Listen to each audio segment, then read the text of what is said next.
Господа, как вы знаете, есть сервис Автору, на котором вы можете продать или купить автомобиль. Даже можно купить новый, можно продать старый, можно продать в состоянии как новый, какой угодно. Но при этом автомобили, как вы знаете, прекрасно по состоянию могут отличаться. И есть сервис История на Автору, который показывает объявления, которые с этой машиной уже ранее размещались на портале Автору. Таким образом, можно выявить, что с некоторыми автомобилями были неприятности. Например, вот за нами стоят машины, которые сохранились практически в идеале. Но есть машины, например, SL, те же и подешевле. И мы смотрим, вот, берем, к примеру, один автомобиль, вот он переделан в рестайлинг Black Series.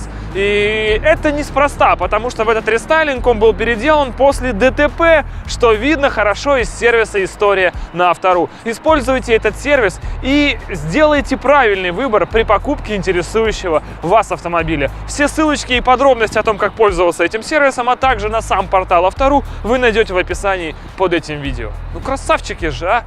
В этом видео я вытаскиваю холодного мужика.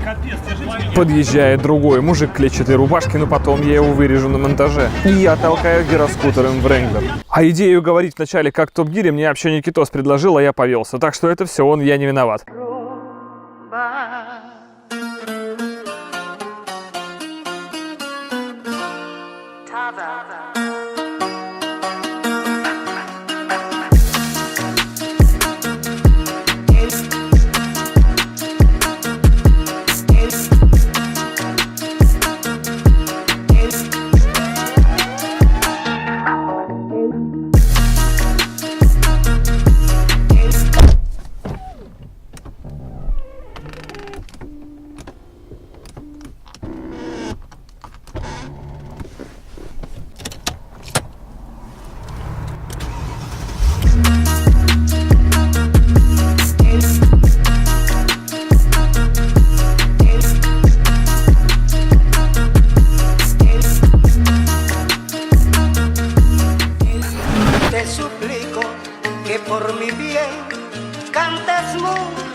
Здравствуйте, господа! Сегодня действительно праздничный и настоящий видос прям для меня, потому что нам попалась очень редкая машина. Чтобы вы понимали, вот сзади меня стоит SL 129 кузов. С одной стороны, они выпускаются с 89 года. И казалось бы, их довольно много, и можно купить даже такое состояние, я бы с батей в гараже отреставрировал за 500 тысяч рублей. Но эту машину хочется рассмотреть такой, какой она практически вышла с завода. Это невероятная редкость. У нас 99 год, поздний рестайлинг, V8, поздний второй из двух, да.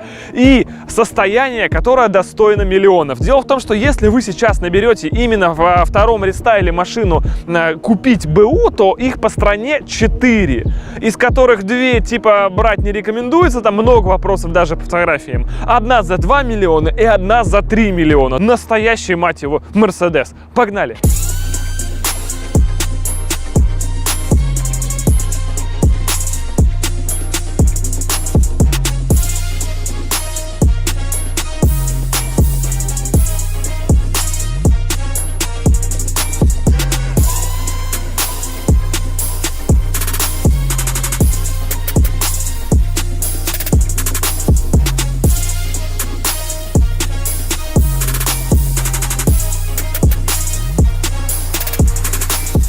И поскольку это кабриолет, он вселяет в вас просто нереальную радость, потому что вы можете откинуть крышу, и в нем при этом даже есть багажник, обратите внимание. И это очень важно, те, кто ездит на кабриках, а это небольшие тачки, обычно багажник там носит большую условность, и он еще и занимается вашей крышей. Здесь, во-первых, крыша никогда не занимает багажник, потому что крыша складывается в отдельный отсек, который вот здесь, а это все полноценный багажник. И на ключе есть кнопочка открывания багажника, и она как бы не работает. Вот можно обнажиматься прямо вот так везде, никуда не срабатывает. Однако есть решение. У ключа есть инфракрасный излучатель, а там есть инфракрасный приемник.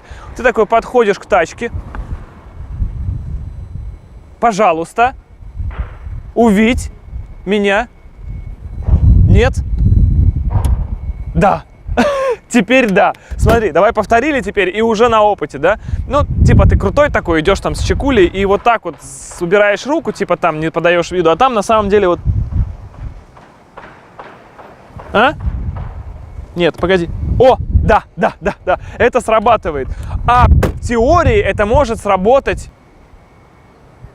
Да, сработало. Короче, и ты такой вот реально виду не подающий, тем не менее можешь открыть себе багажник. Почему так? Потому что это технологии конца 80-х, начала 90-х. И тогда так тоже можно было. Двери при этом, опять же, останутся неоткрытыми. С 7-го этажа это сработает? Если придумать сюда систему линз, которые будут фокусироваться и настраиваться, тогда сработает даже это. При этом же сам багажник у нас, хотя и небольшой, литров 150, тем не менее, сюда помещается рюкзачок с вашими пожитками, чехол от этой же самой машины, которым собственник его закрывает, когда ставит машину на паркинге. Какая любовь. Чехол для тачки. Надо потом узнать, где он его купил, потому что ему второй сейчас пригодится. Этот я забираю себе, и, собственно, все. И CD-ченджер. Больше в эту машину не помещается ничего. Блин, чехол реально тема вообще. Я столько... Сколько чехол стоил?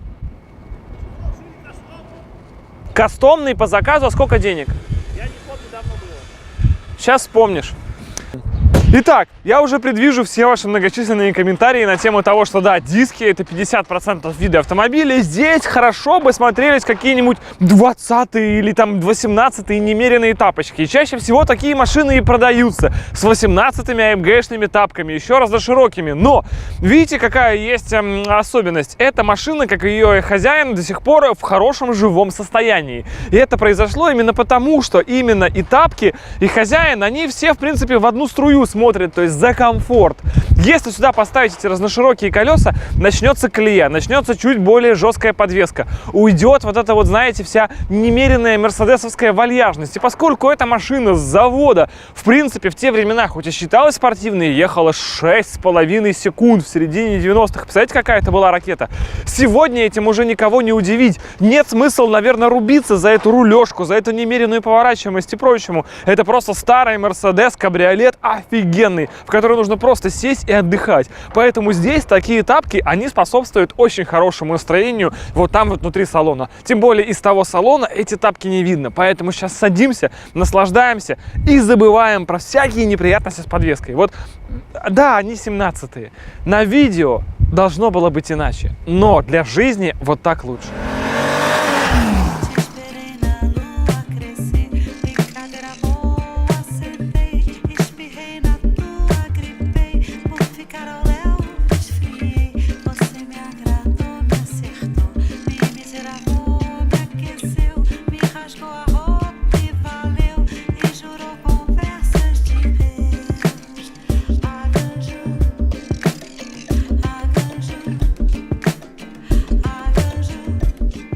Как и следовало предполагать, господа, на ходу это чисто породнейший Mercedes. Это SL. Это все равно S-класс. Хоть и с приставочкой L, хоть он и короче, хоть он и урезан по опциям. И здесь никогда не могло быть тех же самых присосок или доводчиков дверей, к которым мы привыкли. Здесь даже нет бардачка у пассажира справа. Вместо него есть вот такой центральный туннель, куда даже по сегодняшним меркам еще влезает телефон. Вы представляете? Но это все равно первая буква S. Это сумасшедшая вещь абсолютно. Насколько он комфортно едет. Он по ощущениям весит как будто бы 5 тонн. При этом ему легко. Мы переехали какие-то кочки только что сейчас.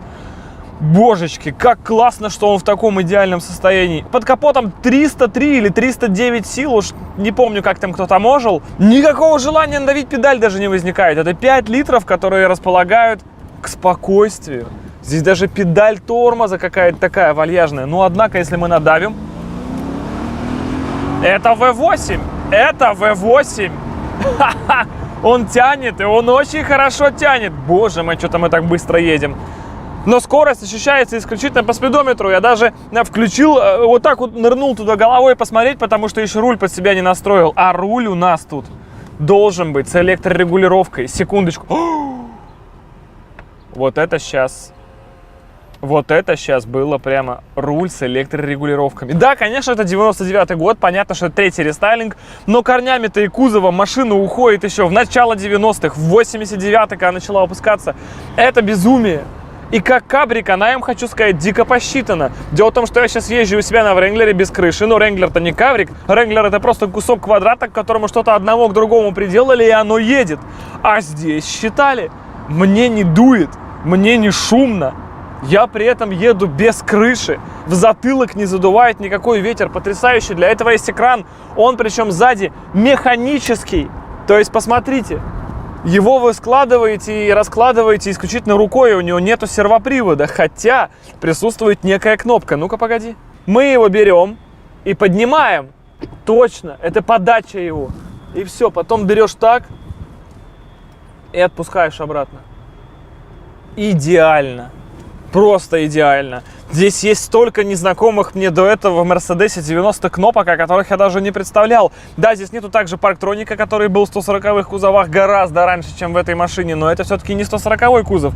Зато здесь есть гидравлическая подвеска. Вот здесь у меня под левой рукой есть кнопка, во-первых, одна красная и вторая регулирующая уровень. Я могу делать эту машину ниже и могу делать ее выше. И что самое главное, я могу регулировать жесткость подвески. То есть подвеска адаптивная. Если мне хочется спорта, я могу ее зажать. А если мне хочется комфорта, я могу ехать как сейчас практически. Смотрите, на диване. Я не знаю, у меня складывается такое ощущение, что Мерседес, он все-таки мужчина. У него нету срока давности. И с годами он становится только мудрее, сильнее и даже привлекательнее для женщин. И я уверен, что такой Мерседес, если он даже сегодня, которому 20 лет, стоит 3 миллиона рублей, за который вы можете купить новую машину, в которой будет все. А эта штука стоит все равно 3 миллиона рублей. И если бы их никто не покупал, мне кажется, они бы столько не стоили. Вот сейчас прямо очень плохая дорога, прямо тут ямы кругом. Мы можем сейчас еще в яму. Мы только что в нее попали колесом, если кто не понял. Я вообще этого ничего не чувствую.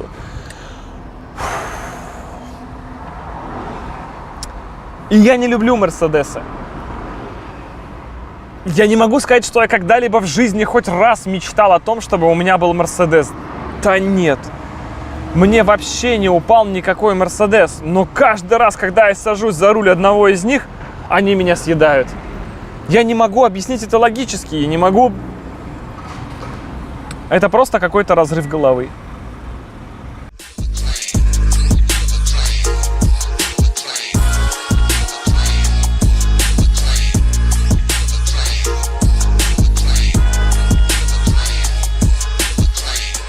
Содержать эту машину в таком сохране стоит нереальных денег. Это практически невозможно. Этой машине 20 лет, и у нее на приборке 155 тысяч километров. И это редчайший случай, когда я этому верю. На руле оригинальная кожа, он не перетягивался, она не затертая, не зализанная. И за 150 тысяч затрется даже самая крутая кожа, я вас уверяю. Дело не в том, сколько на нем ездили, а то, как за ним ухаживали. Потому что работают все пластмасски, абсолютно. На торпеде все ящички открываются, даже практически ничего не скрипит, не трещит, ни растресканных пластмасс нет. Половина из этого, конечно же, была поменена. Вот консоль наверху, к примеру, она развалилась, и вместо нее уже просто вставлена такая же новая.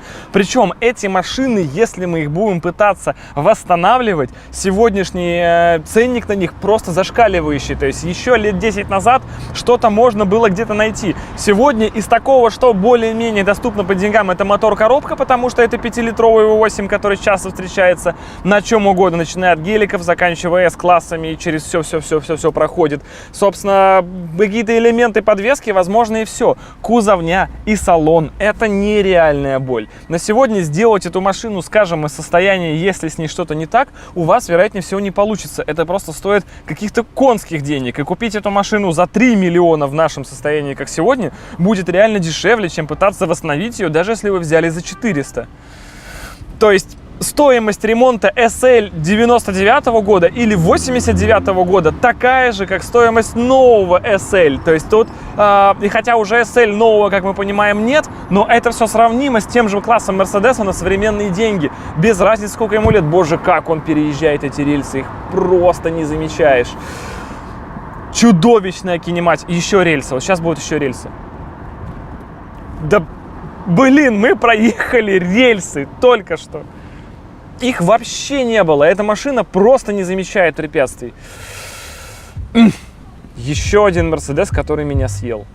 Я не могу это объяснить логически.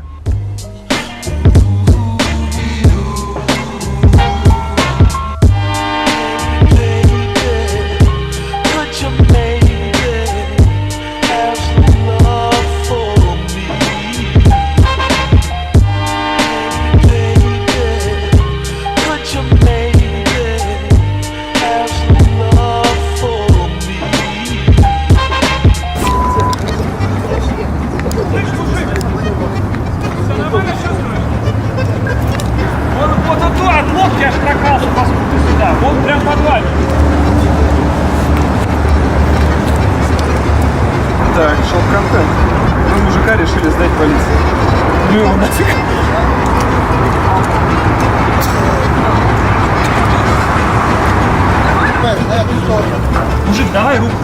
Пошли наверх. Давай руку, пошли домой. Пошли домой, держи. Мужик, ты холодный, капец, держите меня.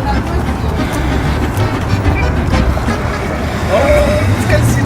Нормально, норм, сейчас вытащим. Ну давай, давай, давай. Сейчас. Капец, ты холодный, мужик, вообще. Откуда? Откуда? Нормально, грейся, короче. Идем, короче, нам еще Мерседес доснять.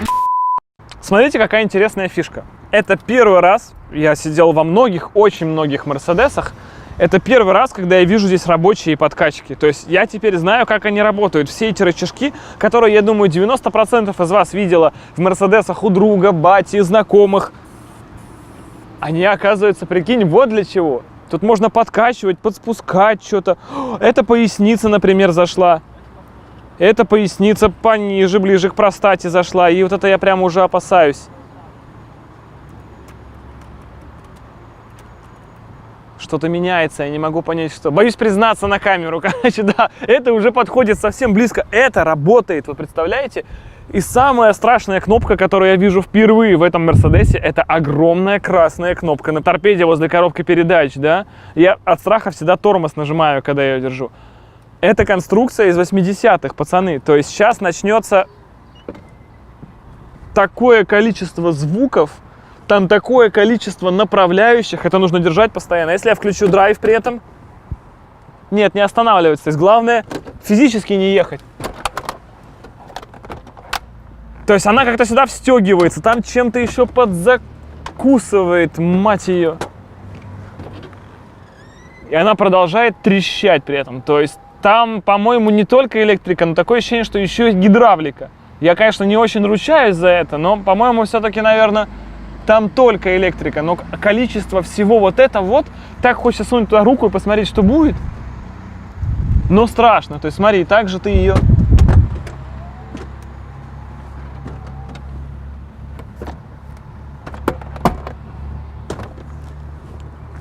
Она как будто, знаете, такая пролежавшая 40 лет на одном месте. Я должна... Но это штатно. То есть сейчас нет никаких проблем. Это все работает, все прекрасно. Но все через такие сложные механизмы. И это все делалось в конце 80-х. Обычно в таких случаях мой цинизм позволяет, знаете, разогнаться до 100 км в час и на сотке эту кнопку все-таки открыть. Но здесь у меня даже такое уважение к этой машине рождается, что... Не могу себе этого позволить. Будет очень обидно, если мы это все сломаем. У нас нет ни одной треснутой панели. Вот это дерево, которое обычно всегда у всех потрескавшееся. Просто здесь, вот на центральной панели здесь. Кнопки, которые обычно стерли. Здесь все пиктограммы на месте. То есть сохран. 150 тысяч какой-то накрученный, мне кажется, пробег. Что-то он по виду на полтос тянет прямо максимум. Больше там, нет, не едет, короче, от гироскутера не едет. Ну как, пусти себе. Да, пускай. Не, а ты сам себя тянет, нет? Сам себя слопишь, нет? Погоди, а назад, на секунду. Сам себя слопишь.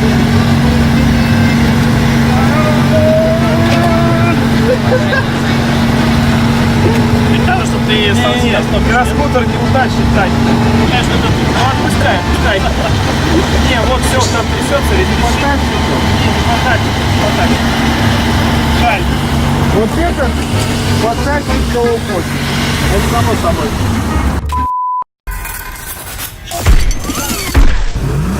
Ну-ка, светофор надо топнуть. Надо топнуть. Очень хорошо. Слева от нас какой-то современный хлам, мы от него не отрываемся вообще ни на секундочку. Он едет абсолютно так же. Ревет ли при этом мотор, напрягается при этом коробка? Да никогда. И она даже более-менее адекватно реагирует. Мне даже не нужно держаться вот это на руле. При этом мы едем сейчас по рельсам. Нету никакой колеи, он не пытается на них куда-то сворачивать, не пытается мне диктовать свои условия. Он просто едет. Да это божественно. И понятно, что она не идеальна по сегодняшним меркам, что у нее нет всех этих опций, что здесь рулевая машинка, здесь даже нет рейки, поэтому, конечно, здесь люфты вот эти, они с завода присутствуют. И если вы будете пытаться ехать, ну сейчас я вам покажу, если на этой машине пытаться рулить, то нету никакого смысла на ней рулить. Она никогда в жизни не будет вписываться в эти повороты. Здесь V8 для статуса и для того, чтобы быстро валить до первой сотни, возможно, еще и до второй, на прямом руле. Наверное, из очевидного, что ему не хватает просто до всех опций, вот прямо, чтобы он сегодня окончательно послал нафиг всех конкурентов, это вентиляции в сиденьях. Тогда просто такого не было. Но вот на черной коже, на солнце, конечно, эти варианты могут быть. А так это идеально. Это около идеальный Mercedes. Около только потому, что абсолютно идеального быть не может. В любом случае. До песни отдамся до рамсу. Будь моим солнцем и даже зимой. Обжигай меня дом поцелуями в упор. Она убьет меня еще, это не пуля. Итак, в итоге мы имеем чрезвычайно душевный, чрезвычайно старый, чрезвычайно дорогой Mercedes, потому что отдавать несколько миллионов, серьезно, несколько миллионов за машину, которой 20 лет. 20 лет она ждала того, чтобы стоить столько же, сколько новые машины в максимальной комплектации, если они из Кореи. Господи Иисусе! И это не с рынка мы берем за 3, за 2 можно купить, извините, уже прямо такие пушки, которые будут там и 5 секунд ехать. Нет, наверное, не купишь ты. Ну, короче, не суть. Но можно купить все. И там будет шикарная мультимедиа, там будет навигация, адаптивный круиз-контроль там будет, панорамная крыша там будет, 4-зонный климат там будет. Чего только там не будет, короче. Все не то. Все, это все херня. Мне нужен именно этот Мерседесик. И так говорят некоторые люди. И вы знаете, прокатившись сегодня на этой машине, я могу их понять. Потому что он дает вам те ощущения, которых сегодня в новых машинах не делают. Или их делают, но по цене уже около десятки. То есть и она по повадкам, по своей кинематике подвески едет очень шикарно. Как машина за 8, как машина за 10. Прямо конкретно. Ее ремонт стоит так же, как ремонт машины за 8 и за 10. Какая вот хлебнувшая запчасть может стоить, сколько она может стоить, как оригинал. Потому что ни оригинала не будет. И все, и вы упираетесь, а пара стоит одинаково, что на то, что на это. Дорого, обоссаться как дорого. Просто невероятно дорого, неприступно дорого, ты понимаешь? Неприступно, что в смысле не подобраться, и преступно, что это уже незаконно стоит такого количества денег в этом возрасте. То есть это... Ну, это абсолютно непонятный, казалось бы, автомобиль, но он существует. И он чертовски хорош, мать его. И я всем вам желаю, чтобы однажды вы все-таки действительно имели возможность на таком прокатиться и понять, что на самом деле это было действительно очень здорово. Это не что-то восстановленное, где-то не хватает деталей, где-то... Это нет, нет. Она просто охрененна. Спасибо вам всем огромное, что смотрели это видео. Огромная всем удачи, а я надеюсь, что мне еще однажды встретится нечто подобное. Пока!